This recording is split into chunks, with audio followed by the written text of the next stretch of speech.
There is a strong religious tradition about doing no thing, of being useless,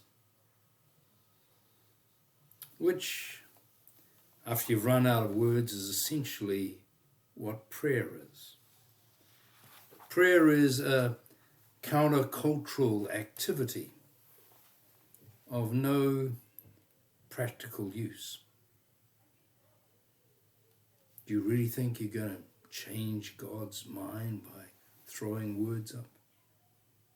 If you have that sort of God. Prayer, particularly when it doesn't use words, is a language of cultural resistance. And it's precisely because prayer is of no use that it nurtures our soul. There's another big religious word too that defies being managed and utilized, and that is love. You can't make someone love. You can't measure love or set goals for it. You can't make a profit from it. And if you do, it isn't love. You see, I think in our world today, particularly the Western world, there is something that I would call the achieve disease. And what I'm talking about is the language of management, commerce, things like goals, objectives, KPIs, which has crept into all facets of our public and even private lives. It's crept into hospitals, schools, education places, universities, social leisure activities, and even the church, and often dominates. I'm not criticizing the usefulness of this management commercial frame of thinking, particularly in the business world. I'm criticizing its pervasiveness. And if our purpose in a spiritual institution is to shelter, tend, and water the soul, then the dominance of that frame of thinking can be destructive. Let me tell you a story. In 2012, the world's best beer was from a wee village outside Flanders in Belgium. It's quite an accolade, the world's best beer. You could imagine it would translate into mass sales and massive profits. Orders would come in from around the world. Tourists would seek it out. Travel brochures would proudly proclaim the local origins of the beverage. The beer's name was Westveltian 12. You can tell no one in marketing created that name. Indeed, few in marketing have probably ever tasted it. It was only sold where it was made. It wasn't distributed to retail stores in Belgium or exported abroad. It doesn't even have a label on the bottle. The legal stuff is on the bottle cap. Worst of all, the local demand had been so great that they've run out. So you can't even buy it. Westveltian 12 is made by a little boutique brewery that doesn't want to expand. Sure, they're happy to receive nice accolades, but they don't want to grow their business. Even before their beer achieved fame, the customer was limited to 24 bottles. The brewers wanted to share the beer around. They didn't even charge astronomical prices. Now, being a small-time consumer of fine beer, the news about this superior product caught my mind. Yes, it was the brewers who intrigued me the most. From a commercial perspective, they were doing everything wrong.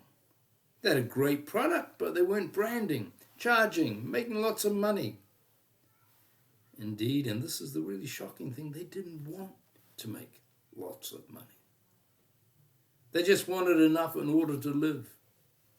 We don't live to make beer, their spokesman said. We make beer to live. You might ask, are these people religious nutters or something? Well, yes, they are. Westvelthian 12 is made by St. Sixtus Monastery.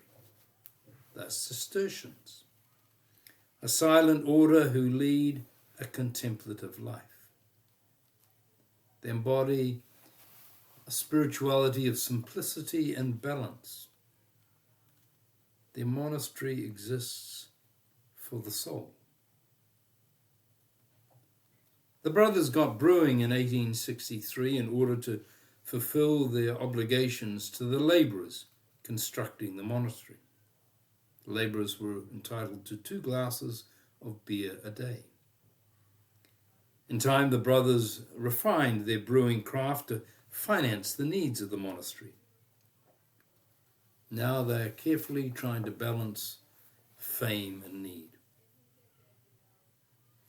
I tell this story because the brothers need money and the support it can bring. Their buildings, for example, need upkeep.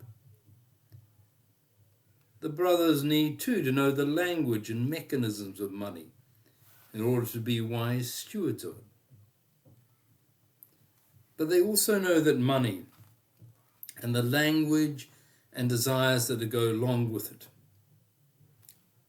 what I've called the achieved disease, can begin, if they let it, to infect, then pollute, dilute their purpose.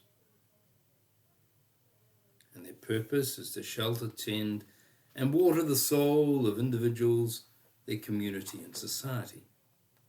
So they carefully balance their beer, their fame, their needs, and their purpose.